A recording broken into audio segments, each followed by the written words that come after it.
உழவர் உலகம் டிவி நேயர்கள் அனைவருக்கும் அன்பான வணக்கம். தொடர்ந்து பல நல்ல விஷயங்களை உழவர் உலகம் டிவி நேயர்களுக்காக நாம் வழங்கிக்கிட்டு இருக்கிறோம்.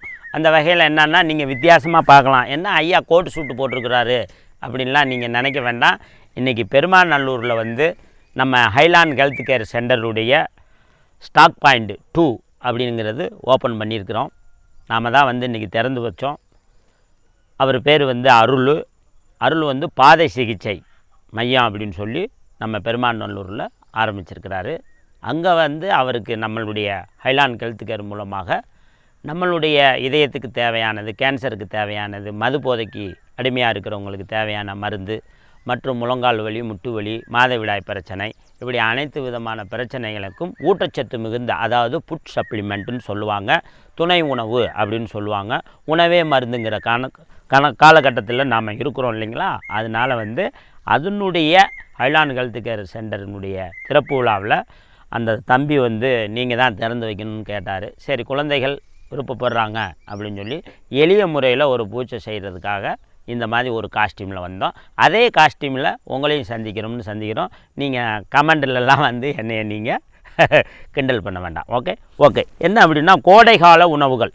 இந்த கோடைகால உணவுகள்னால் என்ன, இந்த கோடை காலத்தில் வரக்கூடிய நோய்கள் என்ன, இந்த கோடை காலத்தில் எந்த மாதிரி பிரச்சனைகளை நாம் சந்திக்கிறோம், குழந்தைகளுக்கு பார்த்திங்கனாக்கா வயிற்று வலி, மலக்கழிச்சல், கண் எரிச்சல், பூளை கட்டுதல், அம்மை நோய் வர்றது, வெக்க வர்றது, அதுக்கப்புறம் வந்து தோல் நோய் வருது, அதுக்கப்புறம் வந்து பக்கவாதம் கூட இந்த வெயில் காலத்தில் பக்கவாத நோய் இருக்கிறவங்களுக்கு அதிகமாக தாக்கும் அப்படிங்கிறாங்க. மறுபடியும் நான் சொல்கிறேன், நல்லா கேளுங்க. இந்த கோடை காலம் என்னும் வெயில் காலத்தில் வரக்கூடிய நோய்களுக்கு என்ன தீர்வு அப்படிங்கிறது தான். அதாவது என்னென்ன மாதிரி நோய்கள் வரும் அப்படின்னா, பித்த வெடிப்பு வரும், கால் எரிச்சல் வரும், முடி கொட்டுதல் வரும், மங்கு வரும், மறு வரும், சூட்டு கொப்பளம் வரும், ஃபைல்ஸ் வரும், ஆசன வாயில் பிரச்சனை வரும், அடி வயிற்றில் எரிச்சல் வரும், யூரினில் பிரச்சனை வரும், சூடு பிடித்தல் அப்படிங்கிறது வரும், வாய்வு தொல்லைகள் அதிகமாக இருக்கும். இப்படி பல வியாதிகள், இன்னும் உங்களுக்கு தெரிஞ்ச வியாதிகள்லாம் இருக்கும். இதுக்கெல்லாம் கிராமத்தில் பார்த்தீங்க அப்படின்னா, எங்கள் ஊர்லெல்லாம் அந்த காலத்தில் என்ன பண்ணுவாங்க அப்படின்னா, எங்கள் பாட்டி உண்மையிலே என்ன பண்ணுவாங்க அப்படின்னா, வாரத்துக்கு ஒருக்கா வெந்தயம் கொடுப்பாங்க. அந்த வெந்தயத்தை வந்து நைட்டே ஊற போட்டுட்டு காலையில் வந்து புளி தண்ணின்னு சொல்லுவாங்க, பழைய சோறு தண்ணி இருக்கு இல்லைங்களா, அந்த தண்ணியில் கலந்து குடிப்பாங்க. 1970 காலகட்டங்களில் பிறந்தவங்களுக்கு 90 முடிய இந்த மருத்துவத்தை பற்றி தெரிஞ்சிருக்கும். இந்த வெந்தய மருத்துவங்கிறது கிராமத்தில் ஒவ்வொரு வீட்லேயும் வாரத்துக்கு ஒருக்கா கொடுப்பாங்க. அதுக்கப்புறம் வந்து பருப்பு சமைக்கிறப்ப என்ன பண்ணுவாங்க அப்படின்னாக்கா, நல்லா கேளுங்க, துவரம் பருப்பு அல்லது பாசி பருப்பு இந்த மாதிரி பருப்பு வேகிறப்ப விளக்க எண்ணெயை வந்து ஒரு 10 சொட்டு அளவுக்கு விடுவாங்க. அப்படி விடுறதுனால என்னென்னா, இந்த அனைத்து விதமான நோய்களும் தீருது. இதெல்லாம் வந்து இன்றைய காலகட்டத்தில், அதாவது 90க்கு பிறந்த மக்களுக்கு தெரியுமா அப்படின்னா, தெரிஞ்சிருந்தால் உங்கள் ஆரோக்கியம் உங்கள் கையில், தெரியாமல் இருந்திருந்தால் உண்மையிலேயே வந்து நாம் அதை பற்றி வருத்தப்படணும். அது மட்டும் இல்லாமல் நம்மளுடைய சமையல் கலைங்கிறதே ஒரு நல்ல கலைங்க. எந்த சீசனில், அதாவது வெயில் காலத்தில் என்ன சாப்பிட்ணும், மழை காலத்தில் என்ன சாப்பிட்ணும், காற்று காலத்தில் என்ன சாப்பிட்ணும், பனி காலத்தில் என்ன சாப்பிட்ணுன்னு நம்ம மூதாதையர்கள் முன்னோர்கள் பிரிச்சுருக்குறாங்க. அது மட்டும் இல்லாமல் வாத உடம்புக்காரன் எப்படி சாப்பிட்ணும், பித்த உடம்புக்காரன் எப்படி சாப்பிட்ணும், சிலைத்தும உடம்புக்காரங்க எப்படி சாப்பிட்ணும், அதையும் பிரித்திருக்கிறாங்க.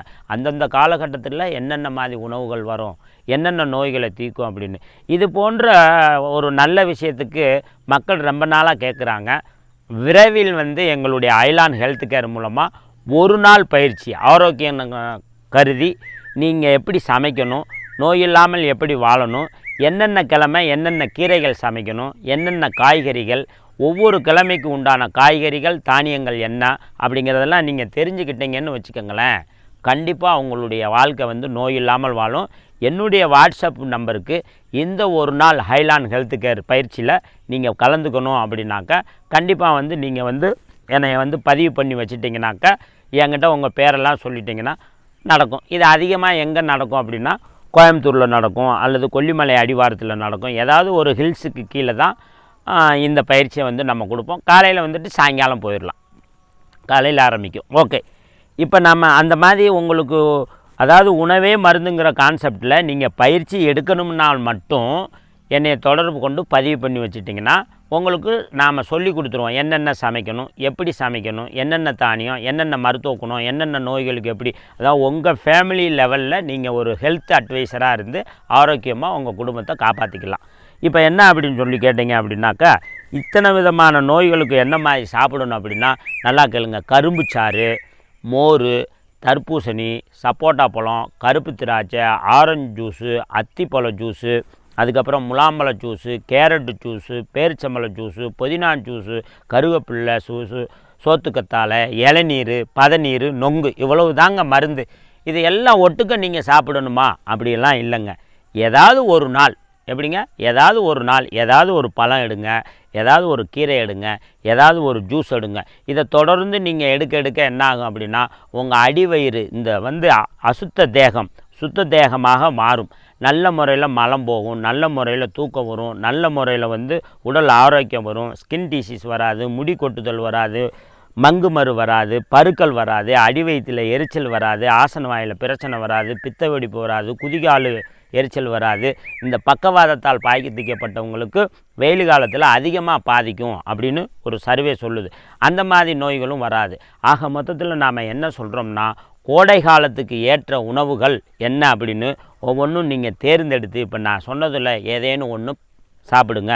அதுக்கப்புறம் பார்த்திங்கன்னா, கோடைக்கால நோய்கள் எந்த மாதிரி வரும் அப்படின்னு சொல்லியிருக்கிறேன். அந்த மாதிரி நோயால் பாதிக்கப்பட்டவங்க நீங்கள் அவசியம் இந்த மாதிரி இயற்கை உணவுக்கு நீங்கள் மாறிக்கிட்டீங்க அப்படின்னா வருமுன் காப்போம்ங்கிற ஒரு சிந்தனையோட இந்த எபிசோடிலிருந்து நான் உங்களுக்கு விடைபெறுகிறேன். மீண்டும் ஒரு நல்ல எபிசோடில் சந்திப்போம்.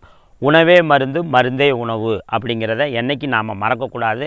அதனால் இந்த கோடைக்காலில் வரக்கூடிய அத்தனை விதமான நோய்களுக்கும் நான் சொன்ன இயற்கை உணவை பின்பற்றி வாழ்ந்தீங்களா, வாழ்வாங்கு வாழ்வீர்கள், நீண்டாயுள், நிறைச்செல்வம், அருள்வளம், பொருள்வளம் கொடுத்து நோயில்லாமல் வாழ்வாங்கு வாழ்வீர்கள். உழவரும் உலகம் டிவி நேயர்கள் அன்பருக்கும் வணக்கம், நன்றி, வணக்கம். மீண்டும் ஒரு நல்ல பதிவில் சந்திப்போம். வெற்றி நிச்சயம்.